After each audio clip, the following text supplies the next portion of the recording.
Hi, and welcome to this episode of Brainy Moms. I'm Dr. Amy Moore, here with my lovely co-host, Teri Miller, coming to you today from Colorado Springs, Colorado.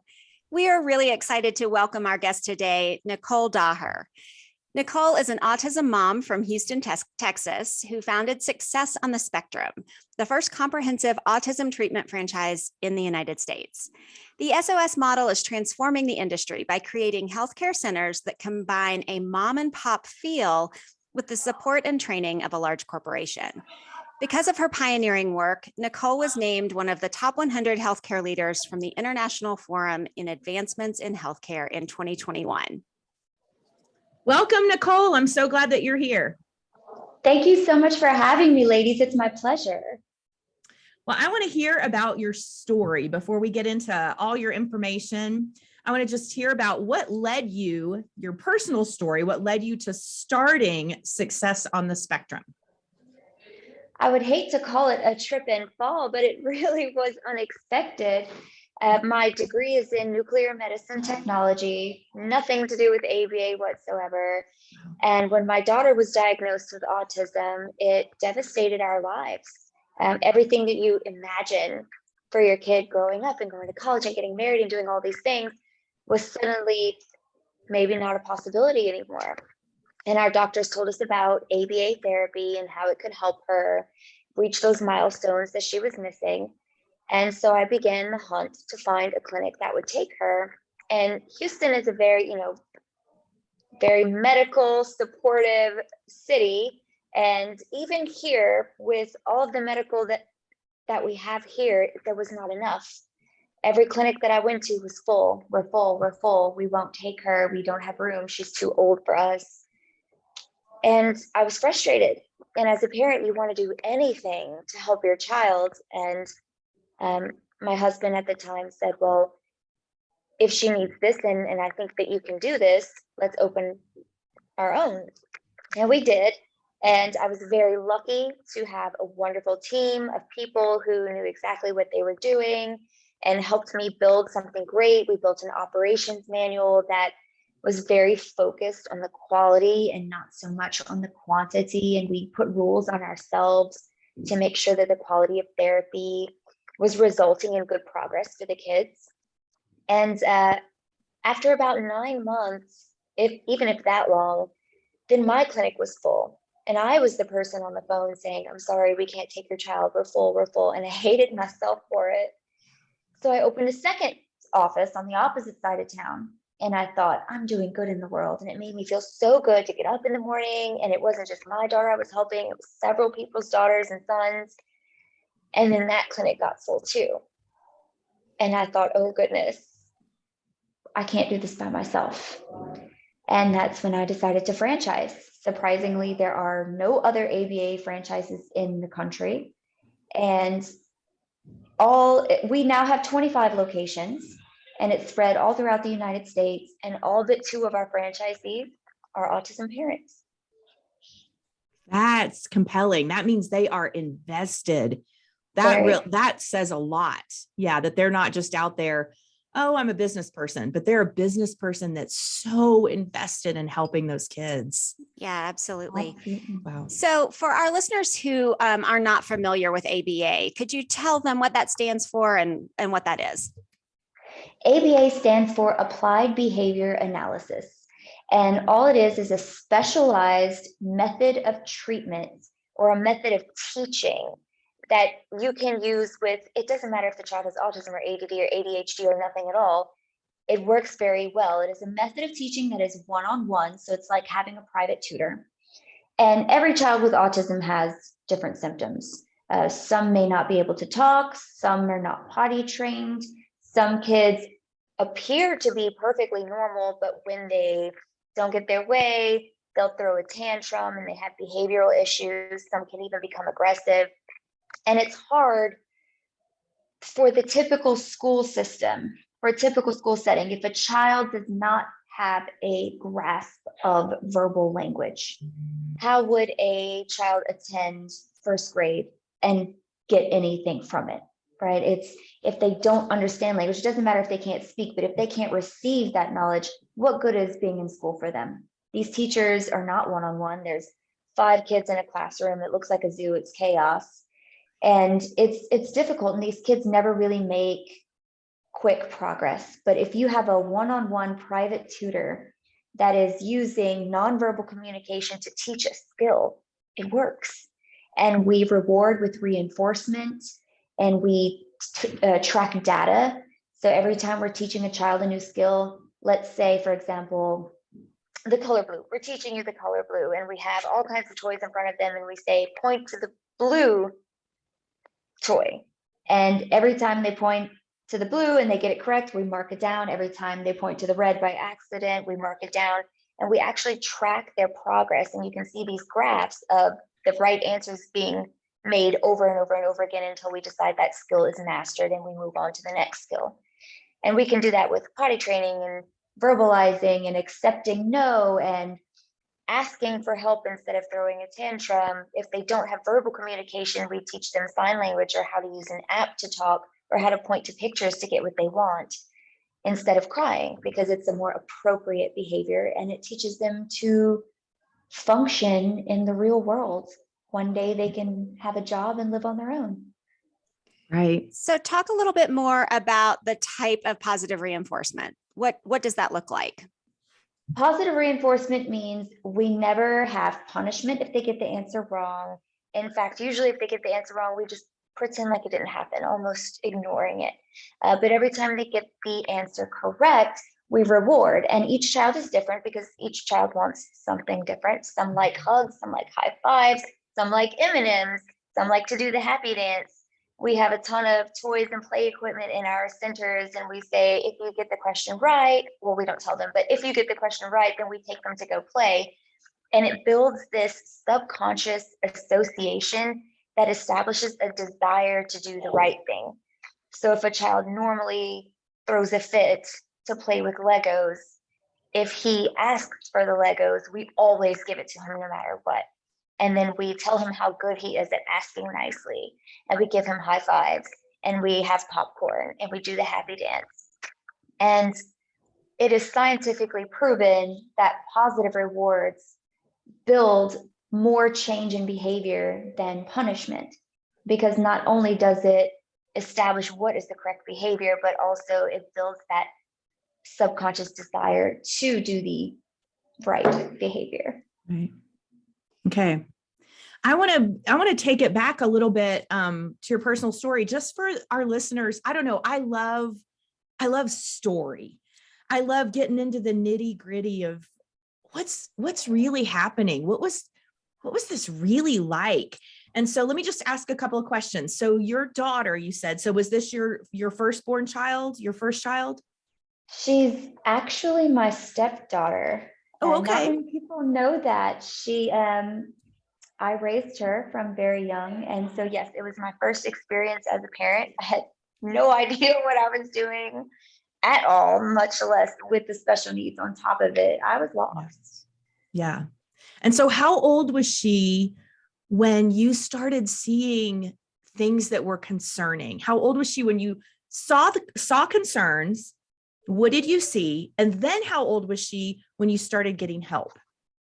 It was funny because she seemed normal as an infant and was starting to talk and babble, and she made eye contact and did all of those things. And then she got very sick. She got pneumonia, was in the hospital. She was in the ICU. She was on a vent. She had got all kinds of antibiotics and all kinds of medicine. And after she left the hospital, she was no longer speaking and would line up toys in a row and would no longer make eye contact. At first, we feared she had lost her hearing, that she was deaf, because you would call her name and she wouldn't even turn and acknowledge that a sound had been made. And she did before. So it was a very abrupt, almost regressive autism that happened. And sometimes it happens that way, where a child is normal. I don't like that word, but normal for a period of time. And then something switches and their behavior changes. And some kids are just always that way. So, autism is a deformity or abnormality of the brain. Nobody knows what causes it to trigger. We know that it is genetically, you have to be genetically disposed. Sorry, I lost my English. You have to be genetically dispositioned to get it, just like high blood pressure or high cholesterol or anything else, but something triggers that gene to turn on. And sometimes it can be trauma, and sometimes we don't know what it is. But it was drastic change, and it was very obvious in our case. Yeah. How old was she when that happened? 18 months. Oh my goodness. Yeah, so devastating. I mean, what a devastating experience that there's that huge change, that huge turnover. So 18 months, you started to see these changes. And then how long was it? How old was she when you began to seek help? Well, my husband's a doctor, or my husband at the time was a doctor, and he knew what to do, and we spoke to the pediatricians. And at first, we put her in a few daycares. She got kicked out of several because they don't know how to handle a child that is different. And these daycares don't have specialized training. It's not their fault. You know, I didn't blame them for it. And seeing how the daycares just didn't work, we really started seeking the ABA therapy. And we did put her in sometime when she was 2. And the progress was amazing. She started speaking again. She was learning eye contact.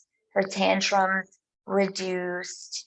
And when she was diagnosed, it was moderate severe. And present day, she is 15 years old. She's attending 10th grade high school. Her teachers do not know she has, well, at least we didn't tell them she has autism. She has no special accommodation. You wouldn't know unless you had good knowledge of what autism is and could kind of see the ticks. I mean, I can see it. It's very obvious to me, and she'll always have it, and it will always be a struggle for her to learn new skills. And she struggles with a lot of things like multitasking and making friends. But ABA rocked our world. It brought back all the things that we lost, and she was happy again. And that's all I care about. I just want her to be proud of herself. I want her to be able to be independent when I'm not around anymore, to take care of herself. It scares me. It scares the life out of me. And ABA did that for us. Wow. And it's been fantastic. What an incredible success story. That's so great to hear. Yeah. So go ahead. I was going to say you're at your center right now because I can hear kids talking and stuff in the background. Yeah, that's okay. Lots of kids here today. It's playtime right now, so you'll hear them squealing and laughing. Okay. So is ABA the standard of treatment in autism?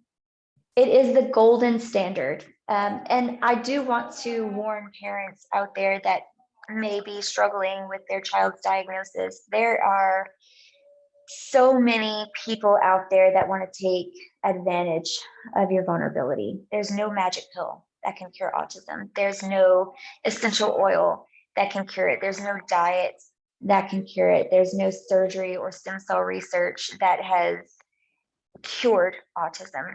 And there's a lot of people who I would pay anything to give her just half a chance at living a happy, independent life. And it's hard. ABA is the only thing. You put in the hard work, you learn the lessons. It is the only thing with lasting effect that will scientifically proven to show progress and help these kids learn to become independent and more fulfilled. So what types of skills can ABA improve or address? It really works with any skill because it is just a method of teaching. What we focus on with the younger kids a lot is language and communication, and that could be verbal or nonverbal, gestures, social skills like how far away do you stand from someone? How do you make eye contact with them when they're talking to you? How many questions is too many questions? How to stay on topic during a conversation. Friendship skills are huge. Children with autism tend to be loners. They don't know how to interact with others, and so they prefer to be alone. And so we positively reinforce social interaction and make it an enjoyable experience for them so that they are able to seek that out. How to pick your friends wisely, how to keep your friends and maintain those friendships, how to be nice to someone, how to take turns. We do a lot of potty training, even for older kids. We have 7, 8, 9, 10-year-olds that aren't potty trained and not able to attend a school just because of that. And so we're able to help with toileting issues. We have a lot of feeding programs for kids who will only eat chicken nuggets and they will eat no vegetables because it's a sensory issue. It's a texture thing. We do a lot of work with food. We pair positive thoughts. We associate positive thoughts with food. So we play with food and we get to like food before we ever put it in our mouths. And so their broccoli is not scary, it's not icky, it's fun because we put googly eyes on it and we painted with it. And wouldn't it be funny if you just bit his head off? Broccoli's delicious. And we use that positive reinforcement to create a happy, I mean, they're kids. And the work for overcoming autism is very difficult and hard, not just on the kids, on the parents too. But they're still kids and we want them to have a happy childhood and we want them to be excited to come into the clinic every day and be with their friends, just like they would if they were attending an actual school. And hopefully one day we help them transition into an actual school. Yeah. So how long is the therapy? How often is the therapy? What does that look like? That all depends on the child. We only give them what they need because the goal is obviously for them to be transitioned into a mainstream school, mainstream setting, and live their life as normal as possible. So if a child is very severe, they may stay with us until they're 18, and we help them with job skills and independent skills and self-care skills as a teenager until they go into the real world, and they may never attend a typical school. The average child stays between 5 to 7 years. And the best age to start ABA is just as early as possible. So if we get a 2-year-old, it is very likely we can mainstream that child into kindergarten, first grade. If we get a child and they start ABA for the first time when they're 7, 8 years old, it may take a little bit longer. A child's brain is so malleable, and if you're exercising that muscle, it will grow properly and they make more progress if you start younger. So is it all day? Is it an hour a day? I'm just trying to get a feel for our... Yeah, most kids do attend all day, Monday through Friday, 8 to 4 in replacive school. Some children that are what is called high functioning, but have behavioral issues and are unable to really fully participate in a mainstream school, they may come to us Monday, Wednesday, Friday and go to school Tuesday, Thursday, or vice versa. But most kids do attend full time. So I want to ask about kind of a controversial topic, but I think some listeners, especially if our listeners right now are aware of autism, struggling with it in their own family, trying to look for answers, there's a lot of kind of bad press or fear or concern about ABA that can be found very quickly when you just Google that term. So talk to us a little bit about the dangers of ABA therapy and what you do differently or how you see it differently. Absolutely fantastic question. Back when ABA is relatively new as far as the medical field goes, ABA is only about 50 years old. And when they first started implementing this type of therapy with children, it was not a positive reinforcement based system. It was more of, I'm going to teach you how to do something and I'm going to force you to do it. And then we're going to call it a job well done because you did it. And so it caused a lot of trauma in children. I've had clients come up to me present day and say that they left one ABA clinic to come to mine because they were doing a food program at the other place. And to get them to eat broccoli, they would shove the broccoli in the kid's mouth, cover their mouth, and pinch their nose so they couldn't breathe until they swallowed. And yay, they ate broccoli. I got him to eat broccoli today. But that is not encouraging the child to want to eat broccoli. In fact, you're traumatizing that child and they never want to see broccoli again in their lives. And that's not the point. The point is not to force broccoli into their stomachs. It's to get them to want to try new foods. And sadly, because it is such a relatively new industry, there are bad ABA clinics out there. And they exist, and it's important for all moms to know this present day, bad ABA clinics exist. There's no regulation. We have guidelines from the certification board, guidelines, but not a single person will ever walk into my clinic and check and see if we're actually doing what we say we're doing. Insurance companies will never come into my clinic and look around and see if we're actually doing what we say that we're doing. They can look at these progress graphs and say, oh, this kid ate broccoli, progress, tick, being made, keep doing what you're doing, but they don't know how we're doing it. My specific clinic, obviously, I took great lengths to make it a very positive reinforcement. A child is never forced to do anything. We are very, what is called trauma informed. We don't do any program without a child's parent's permission. And if it ever shows any lack of progress, we immediately stop what we're doing and we try something else. And it's very difficult, especially if you're new to autism and your child is freshly diagnosed and you don't know what you're doing. There is no way from doing a tour, walking around a clinic, that you can tell good ABA from bad ABA unless you know the right questions to ask. One great way you can tell a high quality clinic from not is actually there's one organization, which is really sad. There should be many more, but it's called the BHCOE, the Behavior Health Center of Excellence. They are an auditing company. You have to voluntarily submit your company to this accrediting body. You pay them a ton of money. They come in and they rip apart your operations manual. They look at every piece of paper that you have. They look at your admissions form. They look at your operations manual. They come and they sit and they watch hours and hours and hours of therapy. They do interviews with parents. They do interviews with your staff. They do interview with all the administration, and then they score you harshly. And they give you an accreditation. If you meet a certain score, you can get a 1 year, 2 year, 3 year. Obviously, the higher you score, the longer your accreditation lasts. So for parents who are out there looking, I highly recommend you find a clinic that does have this accreditation to make sure that somebody else has gone in to verify if they're actually doing what they say that they're doing. Another way that you can tell high quality is how many kids they put per behavior analyst.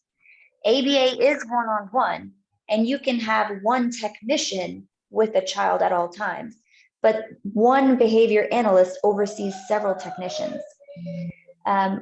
Some of the biggest companies, very large companies in the country, their standard is to put about 30 to 40 kids on one analyst. And when you're thinking about there are 40 hours in a week and you have 40 technicians that you need to oversee to make sure that they are implementing therapy right, you can spend 1 hour a week with each person if you don't take bathroom breaks. It's too much. You cannot justifiably say that these people are being supervised and trained and doing the right things, that they're not shoving broccoli down a kid's throat in the back room when you're somewhere else. At my company, Success on the Spectrum, our entire franchise operates on a max of 12 full-time kids per analyst. So you have several hours per week to watch each technician working with each child. In addition, we have cameras in every single room on record all the time. And we offer parents a viewing room where they can come in and sit and watch their child all day long. And some parents do. That is key. That is great. Yeah. And as far as I know, we're the only company that does this. It leads you open to a lot of complaints. If a parent sees something that they don't like, they will complain, and maybe they'll write you a bad Google review, and maybe they'll sue you because they saw you traumatizing your child. So a lot of companies choose not to be transparent. But for me, if my staff is, my analyst and I are busy and we're not watching every single camera at all times, which is impossible. If a parent comes up to me and says, I saw something, let me go and fix this. This will never happen again. And to me, this makes me a better company for having caught the mistakes and corrected them rather than hiding them and pushing it under the rug and getting away with it. Yeah. And it's very rewarding to see the parents who come in and they say, wow, this is amazing. And they're learning, watching at the same time.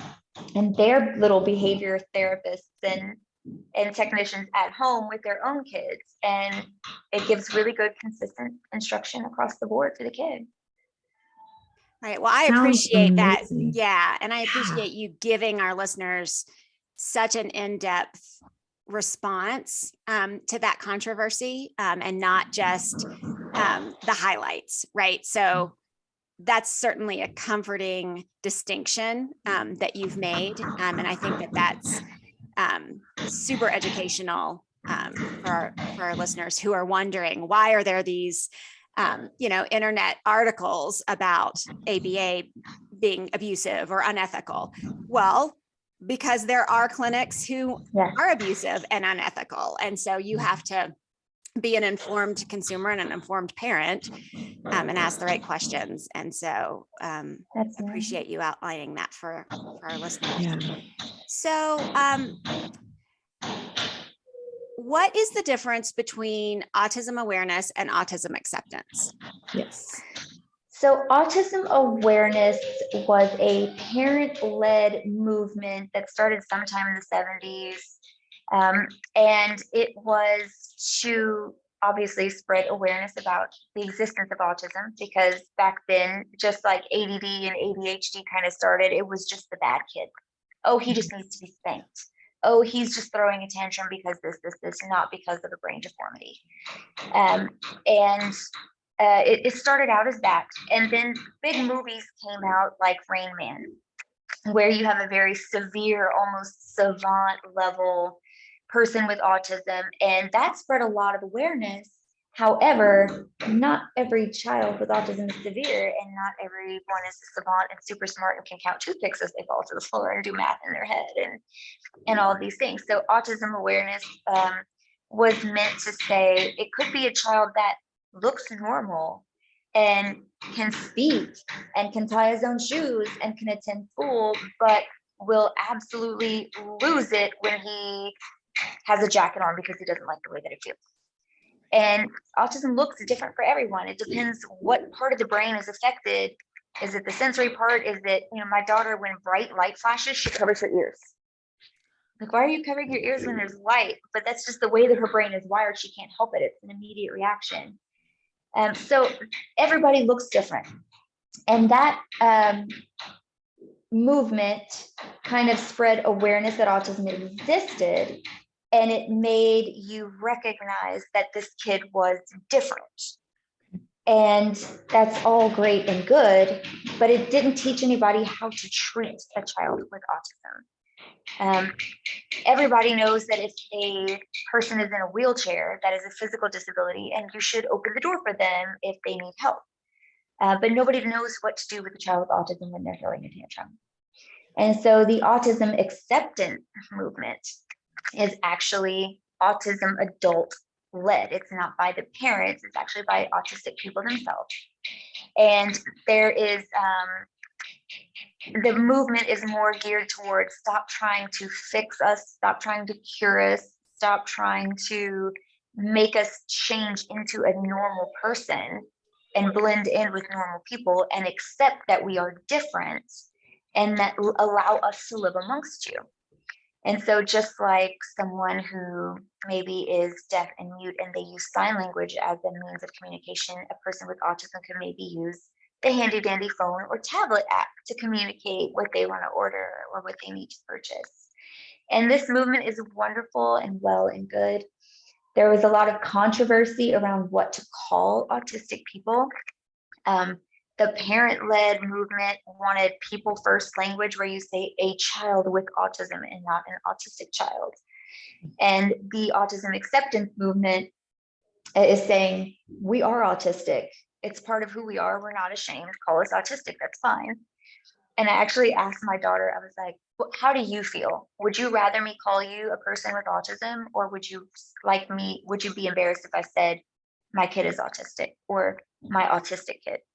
And she was like, I am not a person with lesbianism. She brought up all these examples of how language is used. She's like, no, I am autistic. She wants to be called autistic, and she's not ashamed of it. And we've always been, some people have brown hair, some people have yellow hair, some people have curly hair, some people have straight hair, some people have autism, some people don't. And she's at this level of acceptance where this is a part of who I am. It will always be a part of who I am. And she's not ashamed of it. And she has accepted it and will tell people that she's autistic herself.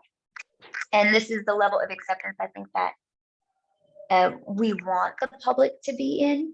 That if you see a child with autism throwing a fit, it's not just a bad kid that needs to be spanked. It's maybe they need help. I should ask them what they need. Yeah. And it's a way of living as one world, one big happy world. I love that. Yes. And I love your daughter's story in this, and how so much of her experience is shaping not only what you personally are doing, but I mean, this ripple out effect that you've created a franchise so that this can be duplicated, and it's based on those real life experiences. So valuable. Yeah. My ultimate goal is to spread the availability of therapy, because there's not enough. In fact, if you add up all the providers in the United States and all the children with autism in the United States that need the therapy, we only meet 33% of the demand. Wow. So even with 100 clinics in Houston, there's still not enough to accommodate how many kids need it. So that's one of my goals, is to actually, have the availability of the therapy. But two, by creating a standard, by creating these guidelines, by creating the guidelines for quality versus quantity, I hope that I can drive out, or at least get the bigger companies that are out there that are not good therapy, that maybe are not trauma informed. If I can get them to compete with me and make them a little bit better just for the sake of me being next to them, that's a job well done too. Yep. And I'm hoping I can help more kids that way, instead of just my little town, make it a standard across the country. Right. So we need to take a break and let Teri read a word from our sponsor, Learning RX. And when we come back, I want you to talk about the franchising opportunity. And I want you to be able to speak to moms who are saying, hey, I want to do this in my community. No problem. Thank you. Are you concerned about your child's reading or spelling performance? Are you worried your child's reading curriculum isn't thorough enough? Well, most learning struggles aren't the results of poor curriculum or instruction. They're typically caused by having cognitive skills that need to be strengthened. Skills like auditory processing, memory, and processing speed. Learning RX one-on-one brain training programs are designed to target and strengthen the skills that we rely on for reading, spelling, writing, and learning. Learning RX can help you identify which skills may be keeping your child from performing their best. In fact, we've worked with more than 100,000 children and adults who wanted to think and perform better. They'd like to help get your child on the path to a brighter and more confident future. Give Learning RX a call at 866-BRAIN-01 or visit learningrx.com. That's learningrx.com. And we're back talking to Nichole Daher from Success on the Spectrum. So Nichole, talk to us a little bit about where we can find your existing clinics, how we can find out where they are. And then for moms who are listening right now and saying, how can I get involved? Talk about those opportunities as well. Yes, if you would like to find a Success on the Spectrum center in your area, you can go to our website, www.successonthespectrum.com. It is long, it is a mouthful, I know.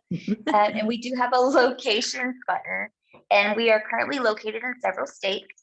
Most of our clinics are in Texas, but we have New Jersey, Florida, Georgia, Michigan, Missouri, and Virginia so far. And we are spreading pretty quickly. If you are interested in information on opening your own clinic, you can visit our sister website, sosfranchising.com. And both of these websites have links to each other. So if you forget one or the other, you can find them. And essentially, you go through an interview process with us. There are lots of savvy business people who see the industry as booming and who have lots of money and want to open lots of clinics to make profit. But that's not exactly who we're looking for. We're looking for people who uphold our reputation for high quality, who really have the intent of our purpose at heart, who share our mission and our passion to help children. And so we're a little bit selective. You interview with us. We help you get a startup loan. We help you start your LLC. We train you. You don't have any background necessary. You don't have to have any degrees necessary. Owning a business is not difficult, and we can teach everyone to do it the right way and to avoid costly mistakes. Our operations manual is already fully created. All of our onboarding processes for all the employees are on video format with quizzes at the end, so that there's uniformity across all centers, and it makes running your business very streamlined and very clean. And we help people run successful, high quality ABA clinics. I'm curious. You were talking about, I think you said earlier, you were talking about something, however many number of your franchise owners are actually parents of kids with autism struggles. And just curious about how often that happens. I imagine that maybe a parent is in a state, here in Colorado, we're in Colorado. I could imagine a parent, a listener hearing this and thinking, well, goodness, there's no center around me. This sounds amazing. I want to make this available. And then how often does it happen that that parent has some business skills, they can pull this together and they open a center to satisfy the need that they have for their own kid, and like your experience, to be able to then spread that to others? Is that how you've seen some of that expansion happen? It's a lot of how I've seen the expansion happen. And 2020 was a terrible year for everybody, and we didn't really push the sales of franchises that year. So this year, 2021, we sold 25 clinics. Wow. And all but 2 are Autism Parents. So it's happened 25 times this year, and I expect it to happen 25 times more next year. And I do have to say, as an autism parent who runs a business like this, it supports your family so much. Not only as a CEO do you have the ability to leave whenever your child needs help, or go to every soccer game and ballet recital and parent-teacher meeting because you are your own boss, but financially it's supported our business. I mean, having a child with special needs is very expensive, and you need stability, and you need to keep that insurance going, and you need all of these things. And this business offered that to me. But at the same time, being an autism parent is lonely. You can't take your child to events and birthday parties and vacations and things that normal families get to do. And you lose touch with your friends that can do these things. And it's difficult. But having this business, and even my parents, I'm scared to let my child watch my parents. I'm afraid she's going to eat them alive. Like, what are they going to do? They're just going to give her whatever she wants, and the house will be on fire when I come back. So knowing that I have 25 registered behavior technicians that I trust with the keys to my office can also come and babysit for me, so me and my husband can go grab a bite to eat, that's amazing. And so the lifestyle that owning the business offered me is just as good as the life that the company is giving the kids that attend. So it's very rewarding, all in all. So who would be the ideal franchisee? Like what characteristics, skills? The ideal franchisee is a person, not necessarily a parent, but a person who has a very close connection with autism, that is aligned with the mission to help kids, who is not going to say, no, you can't have this toy because it's expensive, even though the child needs it to learn a specific skill. You've got to be able to sacrifice a little bit of profit to give the children the progress that they need, and the money will always follow after. We love very organized people because it is a business. We teach you how to run payroll and do your books and do performance reviews for your employees, but you have to have that personality that you have good time management and you get things done. And so we ask questions to kind of figure out, because it's not going to work well for you if you're very disorganized and chaotic and can't stay still for more than 5 minutes. You're not going to make a good CEO, and you won't be successful. And we wouldn't want anyone to be in that position anyway. So we help figure out what works best for both of us. Seems smart. Yeah. Absolutely. Is there anything that you'd like to leave our listeners with that you haven't had an opportunity to say? Autism parents, We're all in the same boat. You are not alone. You can find companionship. Your child's future is not all lost. It is not doom and gloom.